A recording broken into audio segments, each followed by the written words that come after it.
안녕하세요. 오늘도 사연살롱을 찾아주셔서 감사합니다. 2년 전 파혼을 경험한 여성이에요. 살다 보면 만남도 있고 이별도 있기 마련이지만 여자에게 파혼은 그저 이별이 아닌 흠집으로 남는 것 같아요. 하자가 있어서 반품된 물건처럼요. 하지만 이런 주위의 반응은 그나마 참아 넘길 수 있었어요. 제가 정말 참을 수 없었던 건 파혼을 당하면서 상대방에게 받은 모멸감과 배신감이었어요. 특히 제 부모님이 상대방 부모에게 받았던 멸시와 인격적 폭력은 자식으로서 도저히 참아 넘길 수 없을 정도였죠. 한동안 멘탈 클리닉에 다니며 상담 치료를 받아야 했을 정도로요. 그런데 하늘이 무심하지는 않다고 저와 부모님께 그런 만행을 자행했던 인간들에게 통쾌한 복수를 할 기회가 있었지 뭐예요. 그것도 받은 거에 고부러 쳐서 말이죠. 저희 부모님은 학교 앞 떡볶이 장사를 시작으로 요식업에 종사하게 되셨어요. 원래 아빠는 태권도 사범이었는데 사고로 다리를 다치시는 바람에 태권도 도장을 접어야만 했죠. 당장 생계가 걱정됐던 엄마는 적금을 깨서 그 돈으로 포장마차를 구입해 떡볶이 장사에 나섰죠. 언젠가 엄마가 그러시더라고요. 무식하면 용감하다고? 그땐 정말 창피한 거고 뭐고 생각할 겨를이 없었어. 당장 뭐라도 하지 않으면 굶어 죽을 판이었으니까. 머릿속에 우리 세 식구 먹고 사는 것 외엔 아무 생각도 없어서 그랬나. 너무 절박해서 그랬나. 막무가내로 용기를 냈던 것 같아. 하지만 평소 음식 솜씨 좋기로 소문난 엄마였지만 초창기에는 파리만 날려야 했어요. 게다가 길거리 장사다 보니 단속반이 뜨면 장사를 접어야 했죠. 그래도 엄마는 강하다고 포기하지 않고 비가 오든 눈이 오든 심지어 한파주의보가 내린 날에도 엄마는 포장마차에 나가 떡볶이를 파셨어요. 그 후 3번의 수술 끝에 일상생활이 가능해진 아빠까지 엄마를 도와 떡볶이 장사에 나서면서 수입은 조금씩 늘어갔고 3년 뒤쯤에는 근처에 조그마한 가게를 얻을 수 있었죠. 저희 부모님은 입버릇처럼 자신들은 성실한 것 외엔 재산이 없다시며 밤낮 가리지 않고 일을 하셨어요. 덕분에 그리 목이 좋은 가게가 아니었음에도 개업한 지 반년이 되기도 전에 입소문이 퍼져 손님이 끊어지지 않을 정도가 되었어요. 엄마는 늘 제게 다른 부모들만큼 해준 게 없어서 미안하다고 하셨지만 저에게는 열심히 사는 부모님의 모습만큼 큰 가르침도 없었어요. 나도 모르는 사이 그런 부모님을 보고 배울 수 있었으니까요. 이날 이때까지 단 한 번도 지각이나 결근이 없는 것도 다 부모님을 보고 배워서 그런 거니까요. 부모는 자식의 거울이라고 하잖아요. 부모가 아무리 많은 재산을 물려준들 그 재산을 지킬 힘과 성실함이 없다면 제대로 지킬 수나 있겠어요? 그런 점에서 볼 때 저희 부모님은 제게 정말 큰 재산을 주신 거였죠. 어릴 때부터 맞벌이를 하는 부모님 밑에서 자랐던 저는 초등학교에 들어가면서부터 책가방 챙기는 것부터 실내화 빠는 것까지 모두 제가 직접 했어요. 환경이 아이를 어른스럽게 만든다는 말처럼 말이죠. 부모가 내 바람막이가 돼주는 대신 저는 부모님께 기쁨을 드리고 싶다는 생각에 공부도 열심히 했고요. 사실 이런 말을 하면 재수없다고 할지 모르지만 누구 말대로 제겐 세상에서 공부가 제일 쉬웠어요. 내가 하는 만큼 성적이 나오고 내가 하나 둘 알아갈 때마다 세계가 확장되는 기분이 들었거든요. 거기서 오는 쾌감도 만만치 않았고요. 그래서 공부를 열심히 했던 것 같아요. 공부에 흥미를 가지다 보니 성적은 알아서 따르더라고요. 별다른 사교육을 받지 않아도 말이죠. 그런 저를 보고 주변 사람들이 저희 엄마한테 그런 말을 하더래요. 자기는 딸을 밥만 먹여 키웠는데도 어쩜 그렇게 잘 키웠어? 라고 말이죠. 하지만 제 생각은 좀 달라요. 부모가 세상을 바르게 살지 않는데 어떻게 자식의 길을 잃지 않고 바른 길로 갈 수 있었겠어요? 어디까지나 자식은 부모의 등을 보고 자라는데 말이죠. 그래서 세상에서 가장 두려운 눈은 바로 자식의 눈이라고 하잖아요. 하지만 이런 걸 잘 아는 저 역시도 사람을 잘못 봐서 큰 고통을 받아야 했으니 헛똑똑이었죠. 대학을 졸업하던 해 바로 대기업에 취직을 하게 된 저는 사회초년생이 다 그렇듯 하루빨리 사회에 적응하기 위해 발버둥 치고 있었어요. 누군가의 도움이 절실하던 그때 제게 손을 내밀어준 사람이 바로 예랑이었어요. 저보다 3살 위인 예랑은 제 직속 선배였어요. 직급은 같은 사원이었지만 연차가 높은 탓에 선배라고 불렀죠. 아무리 1년 차라고는 하지만 일처리 면에서는 확실히 선배 티가 나더군요. 게다가 원체 수완이 좋아서 회사 내 줄타기에도 노련했어요. 1년 차에 벌써 대세인 전무님 라인에 합류했을 정도니까요. 그때는 몰랐지만 직장인에게는 어떤 줄을 잡느냐에 따라 그 직장이 평생 직장이 되느냐, 등골만 빼먹히는 헬 직장이 되느냐가 달려있더라고요. 예랑의 경우는 누가 봐도 전자에 해당되는 경우였죠. 신입인 저는 아직 줄을 볼 눈도 갖춰지지 않은 상태라 그게 얼마나 대단한 건지 몰랐지만요. 그래서 부모님께 배운 대로 자리에서 열심히 제 몫을 다하는 게 최선인 줄 알았어요. 그런데 3개월쯤 지나 보니 노력과는 상관없는 이유로 능력이 평가되는 것 같더라고요. 부모의 재력이었죠. 대리 진급이 있던 기간이었는데 제가 보기에 가장 일도 잘하고 성실했던 선배가 대리 진급에서 떨어진 거예요. 부서 내에서 일 잘하기로 소문난 선배였기에 당연히 대리 진급이 될 줄 알았는데 말이죠. 그런데 예랑이 그러더라고요. 자기는 그 선배가 떨어질 줄 알았다고요. 입사 면접 볼 때 그랬다는 거야. 자긴 개천에서 난 용이 되겠다고. 쥐뿔도 없는 집에서 자기 하나 바라보고 온갖 터드레인 일 다 하고 사신 부모님을 위해서라도 회사에 뼈를 묻겠다는 각오로 일하겠다고 말이지. 근데 심사한 사람들이 나중에 뒤에서 뭐라고 했는지 알아? 종신노비 하나 들어왔다고 했대. 저런 애들은 승진에 누락돼도 지가 부족해서 그런 거라고 믿고 더 열심히 노력할 놈들이라고. 지발로 회사를 나갈 일은 없으니 죽어라 부려먹으면 그만이다 이거지. 사회가 그래. 더는 개천용 신화도 없지만 개천 출신인 것조차도 감춰야 무시 안 당하고 살 수 있다고. 그런 면에서 선배가 순진했던 거지. 선배 일이 남의 일 같지 않았어요. 마치 제 미래를 보는 것만 같았거든요.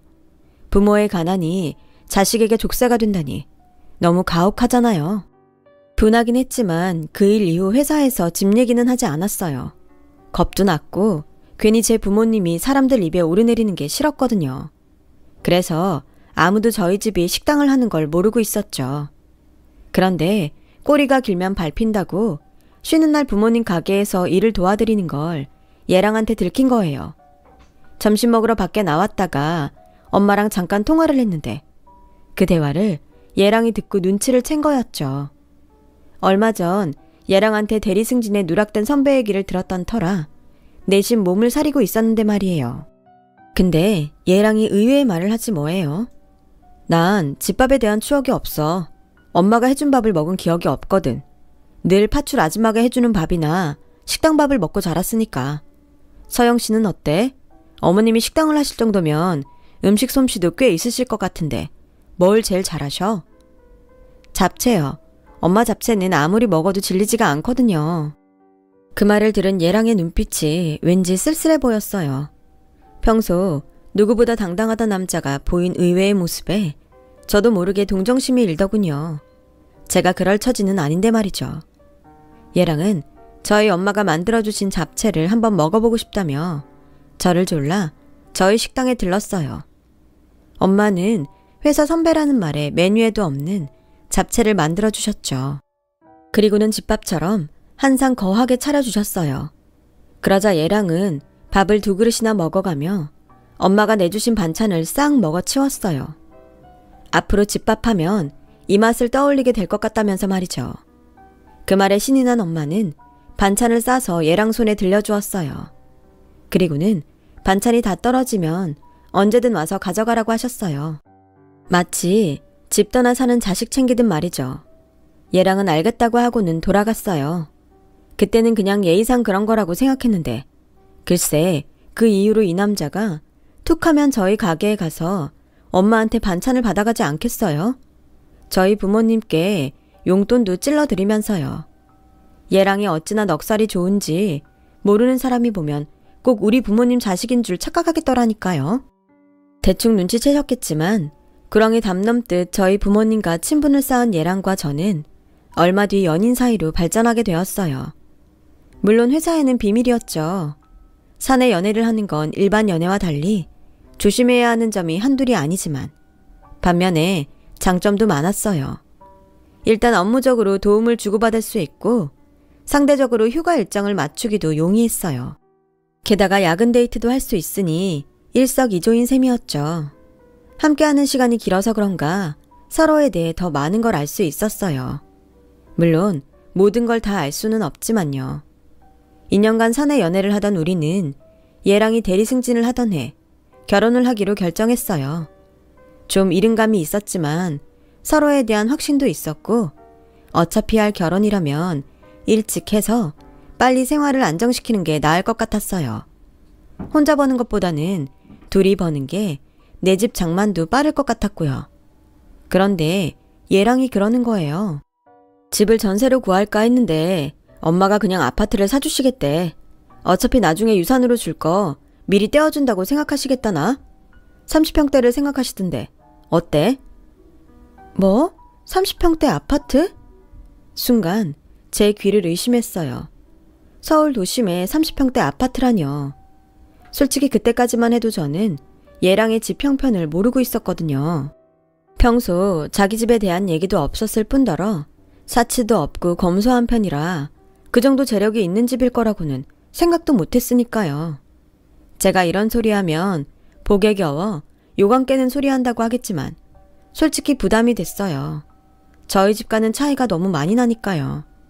저희는 아직도 전세를 못 면한 처지였거든요. 부모님께서 조그마한 식당 하나 운영하시며 살아가는 처지인데 자식 신혼집으로 30평대 아파트를 해주는 집하고 상대가 되나요? 그래서 괜히 마음이 불안하더라고요. 그런 불길한 예감은 틀리지 않았어요. 얘랑과 함께 예비시댁을 찾았던 날이었죠. 나름 처음 뵙는 어머니께 책 잡히지 않으려고 신경 쓰고 갔는데 글쎄 집에 안 계시더라고요. 분명 며칠 전부터 약속됐던 자리인데 말이죠. 얘랑은 난감한 표정으로 제 눈치를 보기에 바빴어요. 그래서 그 마음을 풀어줄 겸 혹시 어머님이 날짜를 착각하신 걸지도 모르니 전화부터 해보라고 했어요. 그런데 그게 아니더라고요. 약속 시간을 몇 시간이나 넘기고 집에 오신 어머님이 어디 갔다 오셨냐는 얘랑의 말에 이렇게 대답하셨거든요. 뭐 대단한 사람이 온다고 내가 집에서 꽃받침하고 기다려야 돼? 됐다. 이제와 내가 싫다고 하면 이 결혼 안 할 거니? 아니잖아. 네 멋대로 고른 상대니까 결혼을 하든 이혼을 하든 니들 마음대로 해. 대신 이거 하나만 명심해라. 네가 내 아들 동거인은 될 수 있을지 몰라도 내가 널 며느리로 받아들일 일은 없을 거니까 말이야. 난 그럴 생각 추워도 없으니까. 송충이는 솔잎을 먹고 살아야지. 어디 영감생심 내 아들을 노려. 하여간 없는 집구석 애들이 더 영악하다니까. 그 말에 얘랑은 발끈했어요. 어머니 정말 왜 이러세요? 제가 누누이 말씀드렸죠. 어머니께서 계속 이러시면 저 평생 연락 끊고 살 거라고요. 그만큼 가지셨으면 됐잖아요. 제발 그 욕심 좀 버리시라고요. 전 어머니처럼 살지 않을 거예요. 불 꺼진 집에서 돈 쌓아놓고 혼자 외롭게 살기보단 좁은 집에서 복닥거리고 살더라도 온 가족이 둘러앉아 밥숟가락 부대끼며 사는 삶을 살 거라고요. 그러니까 제 결혼 반대하실 거면 어머님 마음대로 하세요. 제 마음 변할 일은 없으니까요. 얘랑은 제 손을 잡고 집을 나섰어요. 그리고는 어머님을 대신해 사과했어요. 어느 정도 예상은 했지만 첫 만남부터 이런 수모를 당하고 보니 가슴이 철렁 내려앉는 것 같더군요. 내 기분 나쁜 건 둘째치고 설마 내 부모님한테도 이런 식이면 어쩌나 걱정이 앞섰어요. 다른 건 몰라도 부모님을 건드리는 건 참을 수 없는 일이니 말이죠. 그런데 제가 우려했던 일이 결국 벌어지고 만 거예요. 점심시간이라 얘랑과 밥을 먹으러 밖으로 나왔는데 엄마한테 전화가 왔더라고요. 점심 장사로 한창 바쁠 시간인데 말이죠. 그래서 혹시 무슨 일이 있나 싶어 받았더니 여기 내 시어머니 되실 분이 와 계셔. 그때였죠. 수화기 너머로 어머님의 날카로운 목소리가 들리는 거예요. 어머, 이 여자가 미쳤나? 누가 시어머니야? 내가 왜 이런 그지 같은 집구석에서 자란 애랑 고부지간이 돼야 해? 아우, 치 떨리기 싫어. 안 봐도 지금 그곳에서 무슨 일이 벌어지고 있는지 알겠더라고요. 그래서 얘랑과 함께 부모님 가게로 달려갔어요. 식당 문을 열고 들어가 보니 한창 분배해야 할 홀 안에 어머님 혼자 앉아 있더라고요. 그리고 그 앞에는 죄인처럼 고개를 숙이고 있는 저희 부모님이 계셨어요. 그때 마침 손님이 들어오자 어머님이 버럭 소리 질렀어요. 장사 안 해요. 어안이 벙벙해진 손님은 뒷걸음질치며 가버렸어요. 순간 열이 확 오르더군요. 그래서 두 주먹 꽉 쥐고 소리쳤죠. 지금 뭐 하시는 거예요? 왜 남의 영업장에 와서 행패를 부리냐고요? 하실 말씀이 있으면 미리 연락이라도 하실 일이지. 왜 남의 집 점심 장사까지 망쳐가며 이러냐고요? 일어나세요. 당장 가시라고요. 이게 어디서 되먹지 않게 큰 소리야? 왜? 내 아들이 네 편 들어주니까 눈에 뵈는 게 없니? 내가 호구로 보여? 아이고, 가게라고는 코딱지만한 거 하나 가지고 있으면서 그런 주제에 언감생심 누굴 넘봐. 더 길게 말할 거 없고 당장 헤어져. 이놈 자식, 너 이 기집애랑 끝까지 가겠다고 고집 부리면 나 너한테 유산 한 푼도 안 줄 거야. 너 내 성격 알지? 안 한다면 목에 칼이 들어와도 안 해. 그러니 네가 포기해. 엄마, 정말 이렇게까지 유치하게 나오셔야겠어요?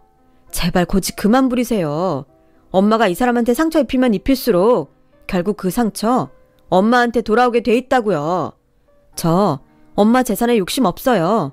내가 버는 돈으로 충분히 먹고 살 수 있으니까요. 그러니까 그만하세요. 유산으로 아들을 꾀려 했던 시도가 실패하자 어머님은 얼굴이 벌겋게 달아올라선 화가 머리 끝까지 난 사람처럼 씩씩거렸어요. 너 솔직히 말해. 너 80억짜리 내 빌딩 탐나서 내 아들 꼬신 거지? 그런 거지? 말해 어서. 이런 그지 같은 집구석에서 살다간 평생 팔자 못 고칠 것 같으니까 돈 노리고 우리 집에 들어오겠다 작정한 거 아니냐고. 하필이면 들러붙어도 이런 구질구질한 집구석 인간들이 들러붙어선 사람을 혈압 오르게 하고 있어. 평생 이 엄마밖에 모르던 내 아들까지 세뇌시켜선 모자 사이를 갈라놓으려고 들어? 이 쓰레기만도 못한 년이? 죽어라 이년아. 차라리 죽으라고. 내 눈앞에서 사라지란 말이야. 어머님은 미친 사람처럼 광분하며 들고 있던 핸드백으로 저를 때리기 시작했어요. 얘랑이 아무리 뜯어말려도 소용이 없었어요. 결국 참다 못한 제가 어머님을 힘껏 떠밀었죠. 그만하세요. 경찰 부르기 전에. 당신이 뭔데 날 때리는 겁니까? 내가 뭘 잘못했다고 이러냐고요. 당신이 80억짜리 빌딩 가진 사람이면 아무나 함부로 욕하고 때려도 되는 겁니까? 무슨 권리로요? 왜 돈 좀 있는 사람들은 하나같이 돈 없는 사람을 무시하고 괴롭혀도 된다고 생각하는 거죠? 따지고 보면 하등 그럴 권리도 없는데. 저요, 당신한테 맞을 이유 없어요. 난 당신 아들 돈 때문에 꼬신 것도 아니고 잘난 당신 돈으로 편하게 먹고 살 생각도 없어요. 난 충분히 능력이 되는 사람이니까요. 그쪽은 잘난 게 없어서 돈 가진 유세라도 떨고 싶은 모양인데 그럴 거면 드라마에서처럼 돈다발이라도 던져주고 때리든가. 그럴 능력도 안 되는 주제에 어디서 감히 나한테 손찌검이에요. 뭐? 인연이 뚫린 입이라고 함부로 떠드는 것 좀 봐. 너 미쳤어? 아니요. 저 아주 정신 멀쩡해요. 왜? 딸 같은 애한테 이런 소리를 들으니까 자존심 상해요? 화나요? 그러게 인간 대접해줄 때 인간답게 굴었어야지. 왜 더러운 성질머리를 엄한 사람한테나 풀고 지랄이냐고요. 나요. 이 결혼 내가 안 해요. 왠지 알아요? 당신이 너무 천박해서 같이 있다가 나까지 동급으로 취급될까봐 너무 자존심 상하거든요. 그러니까 여기서 이러지 말고 그 잘난 80억짜리 건물에 가서 벽 보고 지랄을 하든 똥을 싸든 마음대로 하세요. 우리 가게에 밥 먹으러 온 거 아니면 당장 가게에서 나가주세요. 당장! 저는 어머님과 얘랑을 가게에서 쫓아내고 문을 걸어버렸어요. 그러자 어머님은 소리를 고래고래 질러가면서 우리 가게 문을 부술 듯이 흔들어댔고 그런 엄마의 모습이 창피했던 얘랑은 힘으로 엄마를 끌고 차에 올랐어요. 그렇게 한바탕 소란이 지나가고 가게 안에는 저와 부모님만 남았어요. 저희 부모님은 아무 말 없이 황망한 표정으로 저를 바라보시더군요. 그 모습에 괜히 화가 났어요. 엄마 아빠도 그래. 왜 저런 거한테 당하고만 있어? 이 가게 차리는데 저 여자가 돈을 줬어. 땅을 줬어. 근데 왜 영업 방해를 당하면서도 아무 소리 못하고 있었냐고. 왜? 내가 결혼해서 시어머니한테 구박받을까봐 참았던 거야? 그런 거냐고. 앞으론 그러지 마요. 엄마, 아빠, 딸, 저런 인간 같지 않은 사람 시어머니로 모시고 살 만큼 바보 아니야. 돈을 트럭으로 싸매고 와도 내 부모 무시하고 내가 열심히 살아온 인생 부정하는 인간하고는 절대로 같이 못 살아. 평생 자기 밑에 있는 사람 밟고만 살았던 인간들하곤 죽어도 안 엮일 거라고. 저런 것들은 내가 밟히기 전에 먼저 꽉꽉 밟아줄 거야. 그러니까 엄마 아빠도 쫄지 마. 무서워할 거 하나 없는 인간들이니까. 그나저나 빈속에 성질냈더니 배고프네. 엄마, 나 배 많이 고프니까 이 집에서 제일 비싸고 맛난 걸로 해줘. 오늘 점심은 내가 쏠 테니까. 그래, 우리 딸, 엄마가 맛있는 거로 해줄 테니 든든하게 먹고 가. 그날 전 엄마가 만들어준 제육볶음에 밥을 2그릇이나 먹고 의기양양하게 회사로 돌아갔어요. 그리고는 얘랑한테 정식으로 파혼 선언을 했죠. 이미 갈 때까지 간 상황이라 얘랑도 더는 말없이 순순히 받아들였어요. 그리고 몇 달 뒤 얘랑은 다른 회사로 이직을 했고 그 후로는 소식을 전혀 들을 수 없었죠. 그렇게 3년의 시간이 흘러 저는 대리로 승진을 했어요. 여전히 라인은 타지 못했지만 대신 제가 갈 길을 묵묵히 걸어가기로 했어요. 그러다 보면 제 진가를 알아줄 사람이 나타날 거라 믿거든요. 일적으로도 남녀관계 쪽으로도요. 그리고 저희 부모님은 목 좋은 곳으로 가게를 넓혀가셨어요. 가게가 넓다 보니 박리담의 전략이 탄력을 받아서 매출도 많이 올랐고 덕분에 직원도 여럿 두게 되었죠. 그런데도 부모님은 초심을 잃지 않으시려고 가격도 안 올리시고 하루도 가게를 비우는 날 없이 열심히 자리를 지키고 계시죠. 그렇게 평소와 같던 어느 날 문제의 사건이 일어난 거예요. 그날은 간만에 부모님 가게로 직원들과 점심을 먹으러 간 날이었어요. 저는 부모님과 상의할 일이 있어서 직원들만 먼저 보내고 남아서 가게 정리를 돕고 있었죠. 점심 장사를 하고 난 후라 설거지거리랑 잔반이 많이 나왔더라고요. 그때였죠. 잔반을 버리려고 뒷마당으로 나간 직원이 비명을 지르는 거예요. 그 소리에 저와 부모님은 뒷마당으로 달려나갔어요. 그런데 거기에 떼국물이 줄줄 흐르는 노숙인 아주머니가 잔반이 가득 담긴 비닐을 손에 쥐곤 직원한테 고래고래 소리를 지르고 있지 뭐예요. 내가 누군 줄 알아? 이래봬도 강남에 80억짜리 건물을 가진 사람이야. 감히 어디서 내 앞길을 막아? 당장 꺼지지 못해? 어디서 많이 듣던 그 목소리에 저와 부모님은 두 눈을 의심할 수밖에 없었어요. 불과 몇 년 전까지만 해도 온몸에 명품을 휘두르고 지내던 전 예랑의 엄마가 거지꼴을 하고 있었으니까요. 저희 엄마는 도대체 이게 어떻게 된 거냐며 예랑의 엄마를 달래 안으로 데리고 들어갔어요. 그리곤 직접 음식을 만들어 점심상을 차려주었죠. 그러자 예랑 엄마는 눈치를 살피며 개걸스럽게 밥을 먹기 시작했어요. 사흘을 굶었더니 눈에 뵈는 게 없어서 잔반통을 뒤졌다더군요. 도대체 어떻게 된 거냐고 물었더니 빌딩에 공실이 많이 나서 이자와 세금 낼 돈도 안 나오자 건물을 팔아 한창 유행하던 코인을 샀던 모양이에요. 그런데 하필 코인이 폭락하는 바람에 전 재산도 날리고 아들과도 절연해 혼자 떠돌며 살았다고 하더군요. 그러면서 외계인이 자기 아들을 유괴해 간 게 아닐까 생각한다면서 그게 다 자기 80억 건물을 뺏으려는 계략인 것 같다는 둥 횡설수설을 하는 거예요. 아마도 오랜 시간 길에서 생활을 하다 보니 정신적으로 이상이 생긴 게 아닐까 싶더군요. 그 모습을 보니 안쓰럽더라고요. 한때는 너무 미워서 뒤통수라도 한 대 갈겨주고 싶었던 사람인데 이렇게 망가져선 자식도 없이 길바닥을 헤매고 있으니 말이에요. 보다 못한 아빠는 시설에 전화를 걸어 얘랑 엄마의 사정을 말했어요. 그리고 1시간쯤 뒤 시설 사람들이 와서 얘랑 엄마를 모시고 갔어요. 얘랑 엄마는 저희 부모님을 향해 넙죽 인사를 하더군요. 맛있게 잘 먹었습니다. 감사합니다. 한때는 돈 좀 있다고 자기 위에 사람 없는 것처럼 굴더니 이제는 줄인 배를 채울 걸 찾아 남이 먹던 잔반까지 훔쳐야 하는 신세가 되더니 인생 참 묘하게 느껴지더라고요. 그러면서 한편으로는 돈 좀 있다고 자신을 무시하던 여자한테 따뜻한 밥상을 차려준 엄마야말로 우아하게 복수하는 법을 아는 사람이 아닐까 하는 생각을 했습니다. 돈보다 더 값비싼 건 바로 사람의 마음일 테니까요. 지금까지 제 사연을 들어주셔서 감사드려요. 들어주신 모든 분들 따뜻한 마음을 가진 인연들과 따뜻한 삶이 이어지시길 바랍니다. 여러분, 사연 댓글에 응원과 현명한 조언 부탁드려요. 좋아요와 구독은 저에게 큰 힘이 됩니다. 오늘도 좋은 일 가득하세요.